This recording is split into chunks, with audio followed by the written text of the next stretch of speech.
सदगुरु शंकराचार्य महाराज की, ज्योतिष पीठाधीश्वर शंकराचार्य महाराज की, ज्योतिष पीठाधीश्वर शंकराचार्य महाराज की, ज्योतिष पीठाधीश्वर शंकराचार्य महाराज की, ज्योतिष पीठाधीश्वर शंकराचार्य महाराज की, ज्योतिष पीठाधीश्वर शंकराचार्य महाराज की, स्वामी श्री शंकराचार्य महाराज की। हमारे साथ एक बहुत बड़े गौ भक्त जिन्होंने 20 बार से अधिक गौ माता के लिए आमरण अनशन किया है और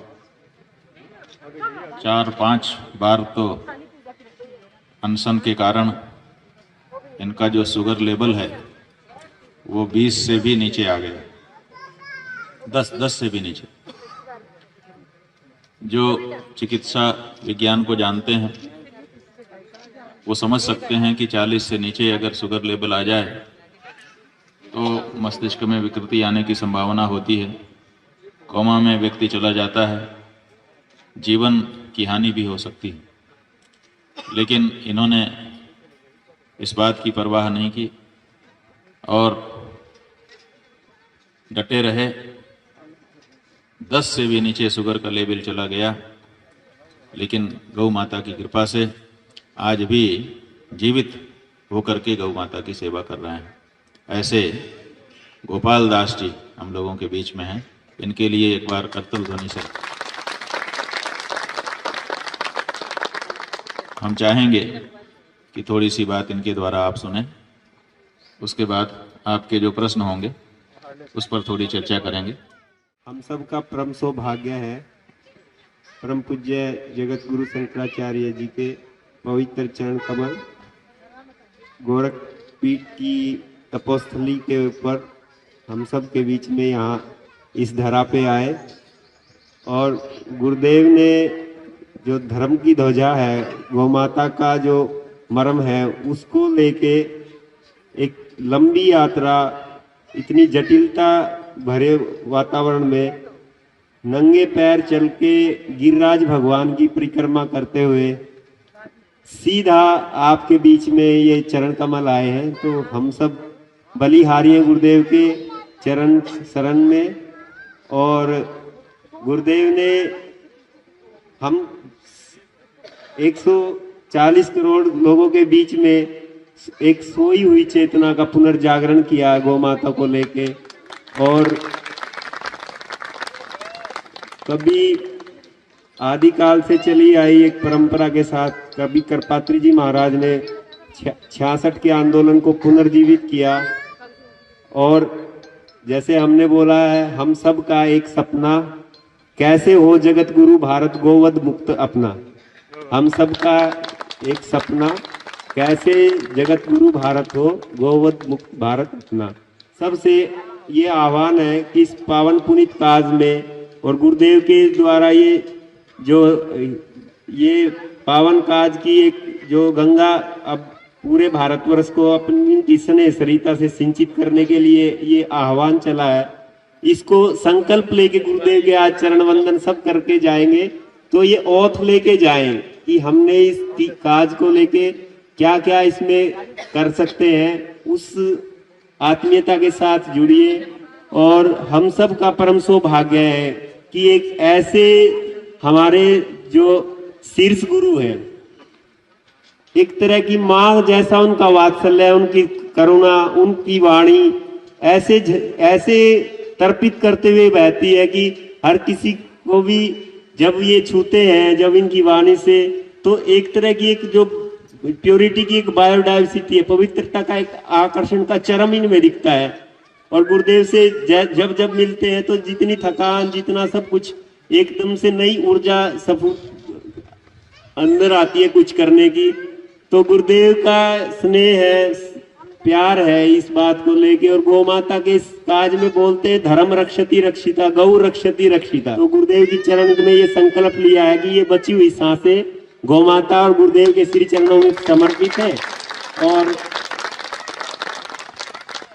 आगे सबकी जिज्ञासा है, गुरुदेव बहुत समय से और गोरखपुर का ये सौभाग्य है, गोरखपुर आंखें बिछाए बैठा है। तो गुरुदेव अपनी वाणी से तर्पित करेंगे। मैं तो बहुत छोटा सा बालक हूँ और आपने अवसर दिया। गुरुदेव के पुनर्चरण वंदन करके मैं अपनी वाणी को विराम देता हूँ। हम लोग महाराज श्री को मैं गोरखपुर की तरफ से और अपने सभी भाइयों बहनों की तरफ से यह आश्वस्त करता हूं कि महाराज जी हम इस यज्ञ में आपके साथ खड़े हैं, आपके चरणानुरागी हैं। आपका दर्शन पा करके हम कृतज्ञ हुए, हम धन्य हुए। महाराज श्री के चरणों में सादर नमन करते हुए मैं अपनी वाणी को। इस देश में शंकराचार्य जी ने एक जो प्रण ठाना है गौ हत्या की किसी भी तरह से निषिद्ध और बंद होना चाहिए।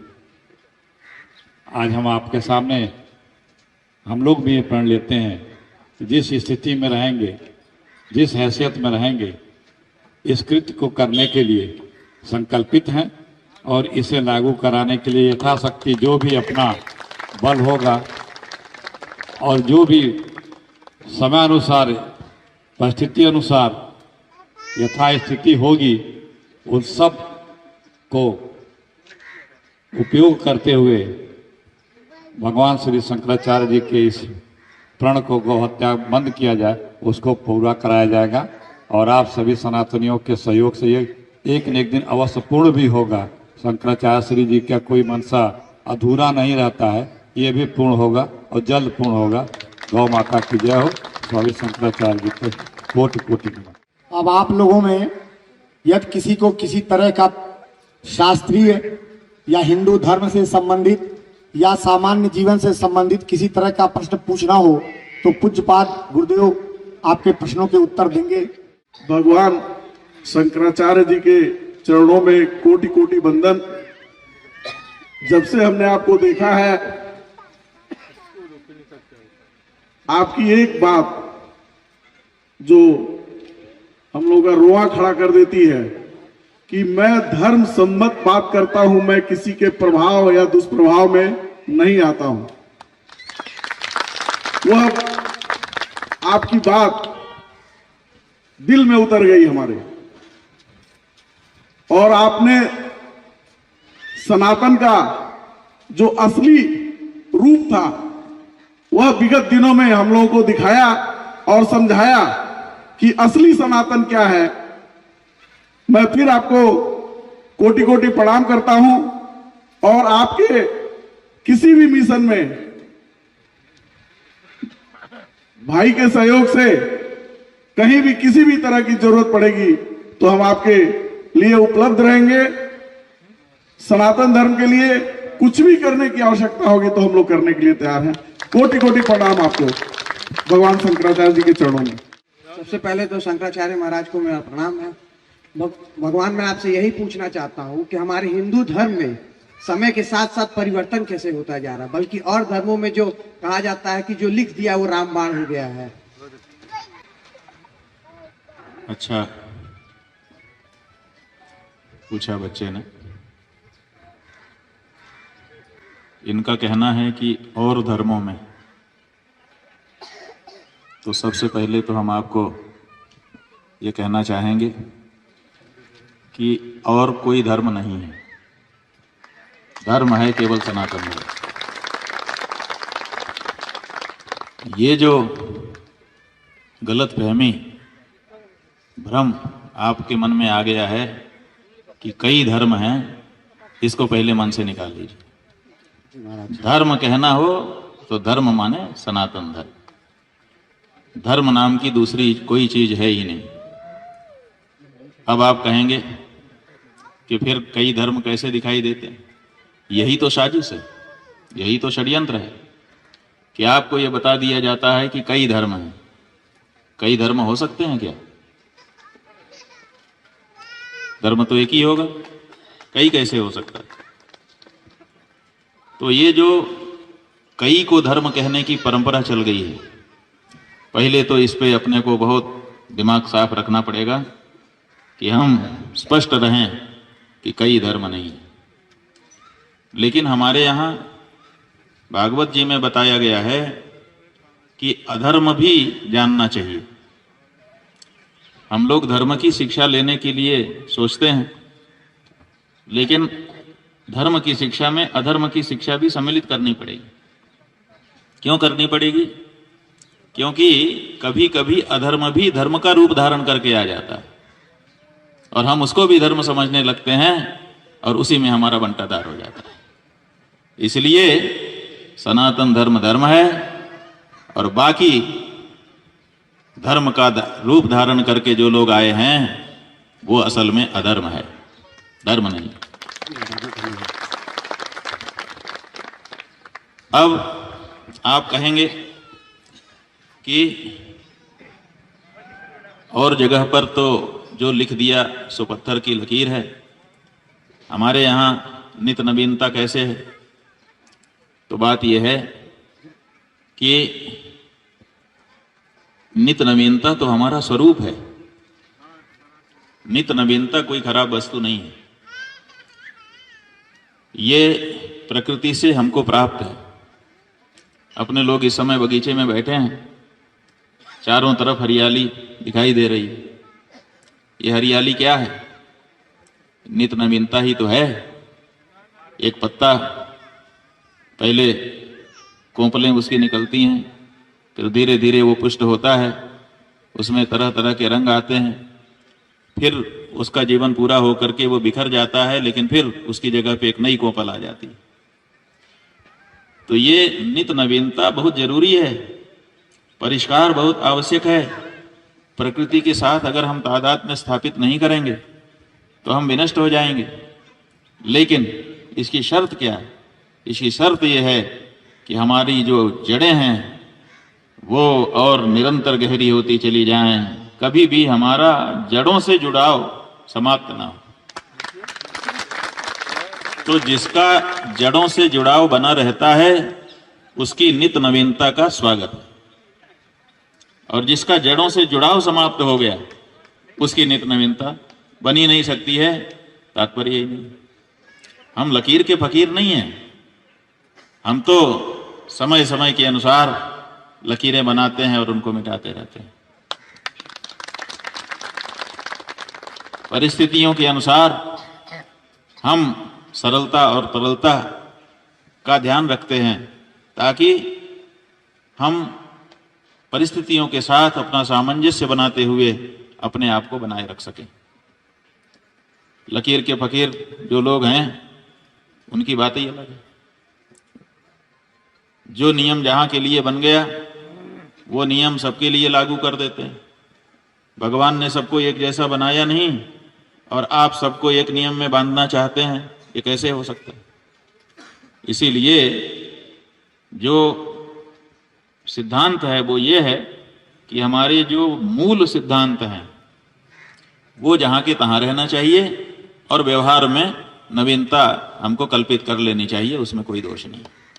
तो इसलिए सनातन धर्म इसीलिए सनातन है क्योंकि सदा से रहा है।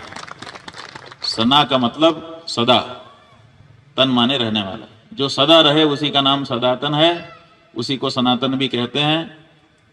तो सदा रहा है माने लाखों वर्ष पहले भी था, अभी भी है और लाखों वर्ष बाद भी रहेगा। तो हमारे में कहाँ बदलाव आया? मूल हमारा वही है, लेकिन व्यवहार हर समय बदलता रहे। तो व्यवहार के स्तर पर हम जरूरी बदलाव जरूर करते हैं, लेकिन अपने मूल सिद्धांतों को जहां का तहां रखते हैं, उसमें कोई बदलाव हम नहीं लाते। ठीक है।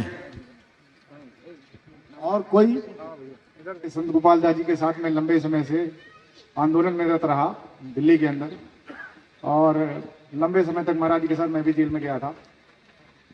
हम इसी बात से महाराज जी पीड़ित हैं कि इस देश में पूरी की पूरी संस्कृति को नष्ट करने का प्रयास यहाँ की सरकार कर रही है।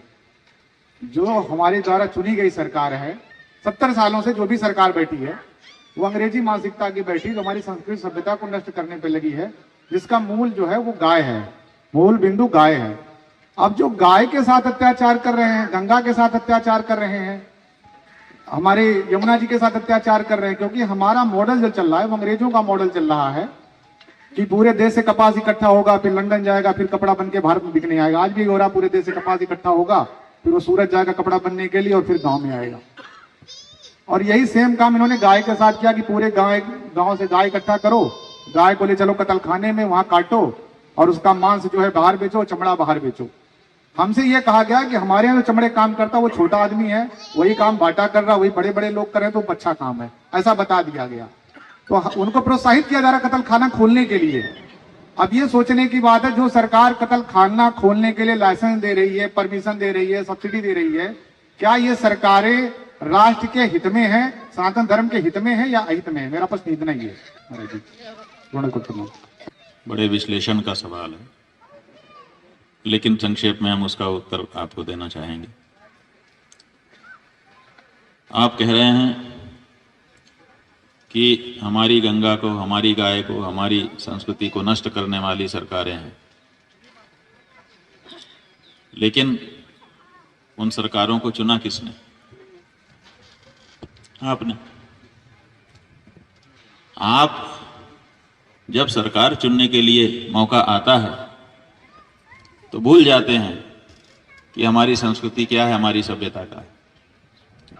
आपने वोट देते समय कब गाय को ध्यान में रखा कि मैं गाय के लिए वोट करूंगा? आजादी के 75 साल बीत चुके, आपने कभी गाय के लिए वोट दिया? इतना लंबा समय हो गया, कभी गंगा के लिए वोट दिया? दिया ही नहीं। आप अपनी संस्कृति की रक्षा के लिए वोट नहीं करते हो, आप तो जाति पे वोट करते हो, आप तो तथाकथित धर्म के लिए वोट करते हो, आप तो आरक्षण के लिए वोट करते हो। आपने कब सभ्यता संस्कृति के लिए वोट किया? जब तक आप सभ्यता और संस्कृति के लिए वोट नहीं करेंगे, तब तक आपकी सभ्यता व संस्कृति की नीलामी इसी तरह से आपके द्वारा चुनी गई सरकारें करती रहेंगी। अभी आपको बताया गया कि हम गोवर्धन जी से पदयात्रा करते हुए दिल्ली गए थे और दिल्ली में संसद भवन के उस कोने पर गए जहां पर 1966 ईस्वी में हमारे द्वारा चुनी गई सरकारों ने हमारे ऊपर गोलियां बरसाई थी। डायर नहीं आया था विदेश से, हमारी चुनी हुई सरकार थी। और उसने जो गौ भक्त गौ माता की रक्षा के लिए वहां पर इकट्ठा हुए थे उनके ऊपर गोलियां चलाई और जाने कितने उसमें मारे गए। हमारी ही तो चुनी सरकार थी, तो हमारी चुनी हुई सरकार हमको गोली से कैसे मार सकती है? लेकिन मार ही दिया। इसका मतलब क्या है? इसका मतलब है कि हम जिन सरकारों को अभी तक चुन रहे हैं वो हमारी सरकारें नहीं हैं।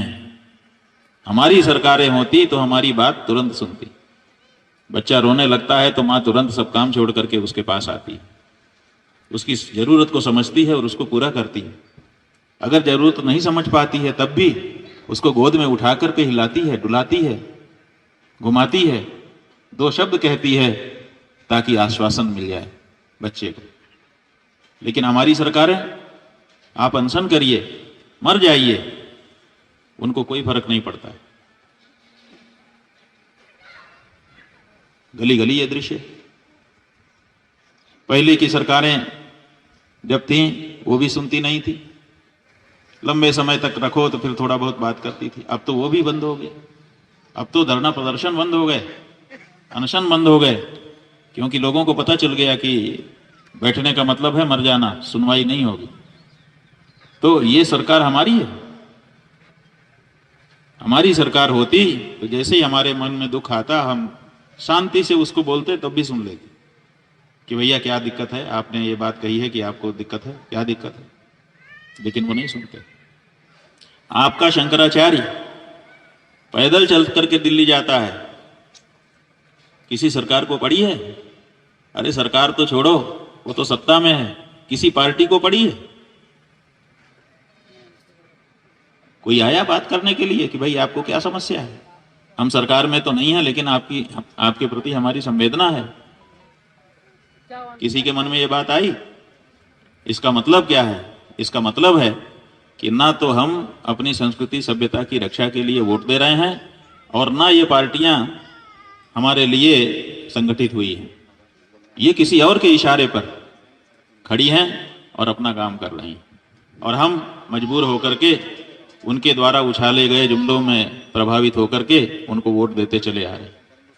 सबसे बड़ी बात यह है, हम हिंदुओं के लिए जो बात इस बार हमने कहनी चाहिए, अगर हिंदुओं को समझ में आएगा तो निश्चित रूप से इसका बदलाव होगा। और वो ये है कि हम हिंदुओं का एक नियम है। क्या नियम है? कि हम जो कुछ काम करते हैं उसको करने के पहले विचार करते हैं, ये जो कार्य मैं करने जा रहा हूं क्या ये शुभ है कि अशुभ है। अगर शुभ है तो इसका फल भी शुभ होगा, इसलिए मैं इसको कर देता हूं। और अगर ये अशुभ है तो इसका फल भी अशुभ होगा, इसलिए उससे मुझे बचना चाहिए और इस कार्य को नहीं करना चाहिए। करते हैं कि नहीं? जो कार्य मैं करूंगा उससे पाप तो नहीं उत्पन्न होगा, पाप होगा तो मैं नहीं करूंगा, पुण्य उत्पन्न होगा तो करूंगा। अच्छा फल होना चाहिए किसी भी कार्य को। लेकिन हम 75 साल से वोट देते चले आ रहे हैं, आज तक हिंदू विचार करने के लिए तैयार नहीं है कि उसके वोट देने से उसको पुण्य हो रहा है कि पाप हो रहा है। और वो क्या रहा है? वो ये रहा है कि जिन सरकारों को वोट देकर के वो सत्ता में स्थापित करता है वही सरकारें गौ हत्या करती हैं।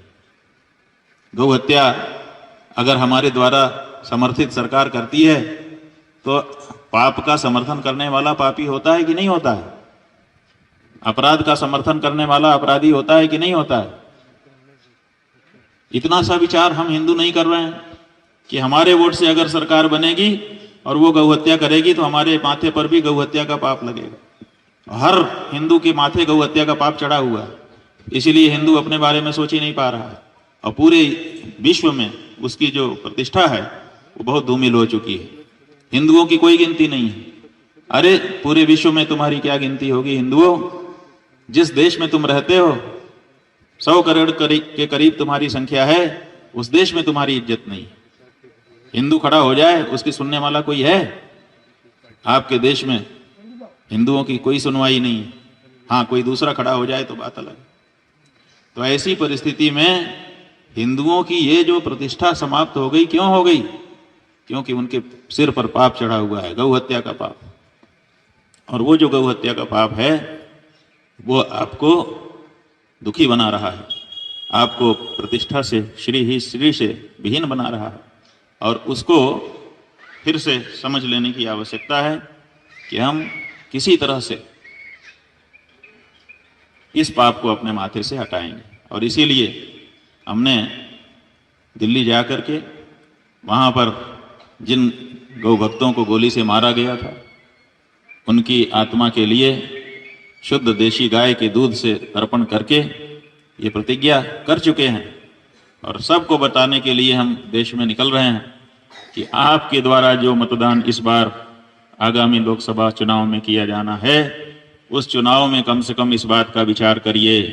और विचार करके जिन पार्टियों ने ये घोषणा चुनाव से पहले कर दी कि हम गौ हत्या अगर सत्ता में आए तो पहला काम करेंगे कि गौ हत्या रोकेंगे, गौ हत्या के विरोध का कानून बनाएंगे और गौ माता को पशु की सूची से हटाकर उनको राष्ट्र माता के पद पर प्रतिष्ठित करेंगे, उनको अगर आप वोट देते हैं, उस पार्टी या उस कैंडिडेट को, तब तो आपको गौ रक्षा का पुण्य मिलेगा आपके मतदान से।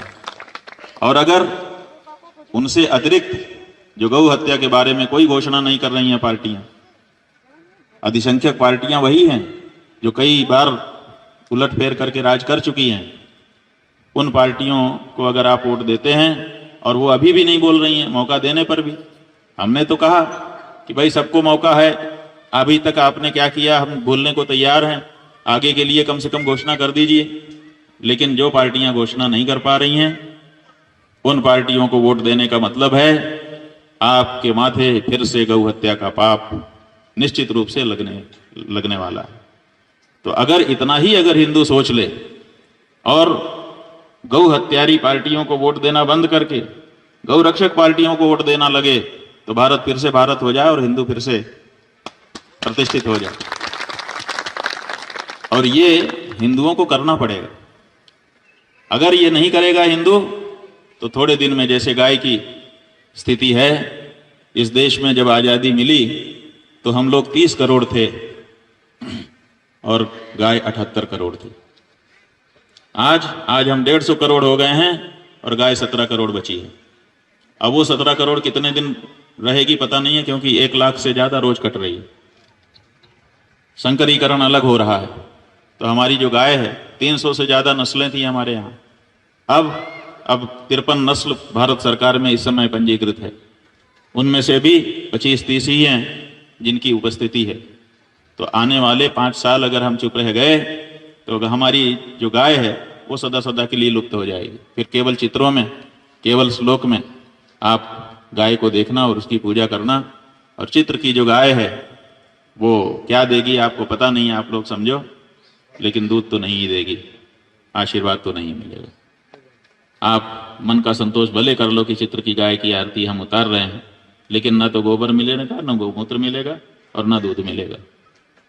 ऐसी परिस्थिति में हिंदुओं को सावधान होने की जरूरत है। एक सवाल हम आपसे पूछ करके शांत होंगे कि आप जिस शहर और जिस जिले में बैठे हैं, इस जिले का नाम क्या है?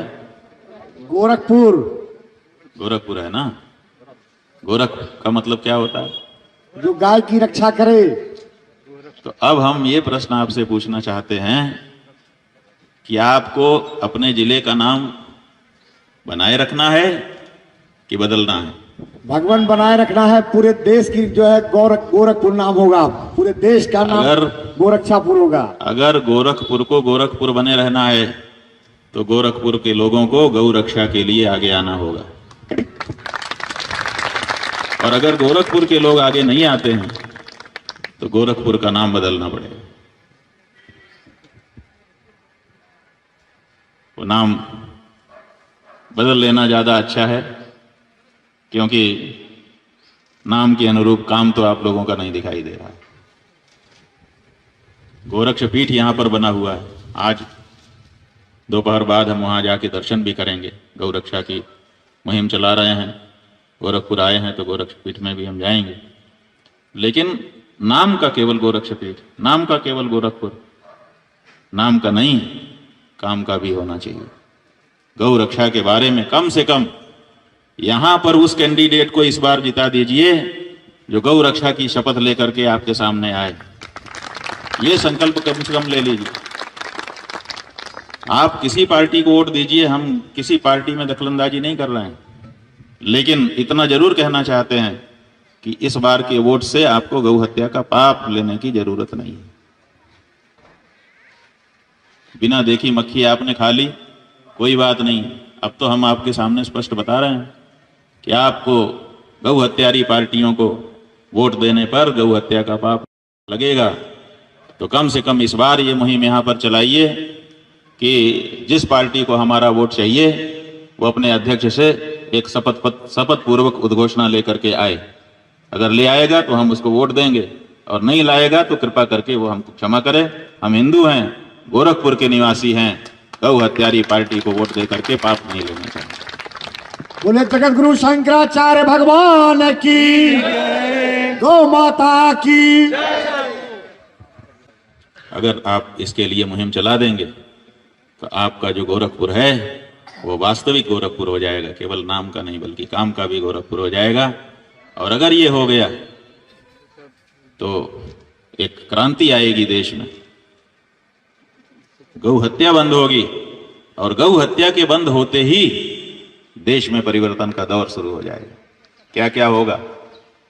हमने ये कहा है कि गौ रक्षा होते ही सबसे पहले तो हमारे शरीर के रोग कम होंगे, क्योंकि पाप से ही रोग होते हैं। हमारे यहाँ सिद्धांत है धर्म का कि पाप जो है वो रोग के रूप में हमारे शरीर में और मन में प्रकट होते हैं। तो मानसिक और शारीरिक रोगों में कमी आएगी। और झगड़े झंझट कलह जो आपके परिवारों में आ गया है, एक दूसरे से तनातनी जो आपकी शुरू हो गई है, वो समाप्त होगी। और इससे भी बढ़ करके जो 1.5 लाख करोड़ से ज्यादा का आपके देश पे कर्जा हो गया है, और आपके माथे पर भी बहुत सारा कर्जा है, तो ये जो देश का कर्जा और ये जो व्यक्ति व्यक्ति का कर्जा, इसका भी ग्राफ जो बढ़ता ही चला जा रहा है वो नीचे हो जाए। गौ रक्षा से इस तरह के बहुत सुंदर परिवर्तन अपने देश में दिखाई देंगे। तो अगर आप चाहते हैं कि हम कर्ज मुक्त भारत बनाएं, अगर आप ये चाहते हैं कि हम रोग मुक्त भारत बनाएं, तो निश्चित रूप से आपको गौ रक्षा के लिए खड़े होना चाहिए। इतना ही कहकर आप सब बहुत लंबे समय से यहाँ बैठे रहे, आपको हृदय से आशीर्वाद देते हुए यहीं पे एक बार विराम लेंगे। हर हर महादेव। बोलिए ज्योतिष पीठाधीश्वर जगत गुरु शंकराचार्य भगवान की।